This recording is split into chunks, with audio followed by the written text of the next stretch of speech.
સુરતના સચિન જીઆઈડીસી વિસ્તારના ગંભેણી ગામમાં પોલીસ અને મહિલા બુટલેગર વચ્ચે ઘર્ષણ અને ઝપાઝપી થઈ હતી। આ ઘટના ત્યારે બની જ્યારે પોલીસ બુટલેગરના ઘરે દારૂના રેડ કરવા પહોંચી હતી।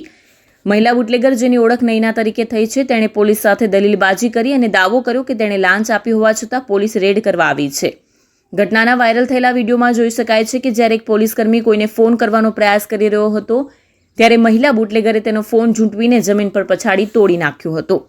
બુટલેગર દ્વારા સતત એક જ વાત કહેવામાં આવી રહી હતી કે પૈસા આપી દીધા છે છતાં તમે કેમ રેડ કરવા આવો છો।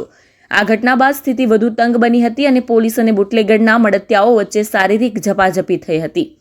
મળતી માહિતી મુજબ સચિન જીઆઈડીસી પોલીસને ગંભેણી ગામમાં મહિલા બુટલેગરના ઘરે દારૂનો જથ્થો હોવાની બાતમી મળી હતી।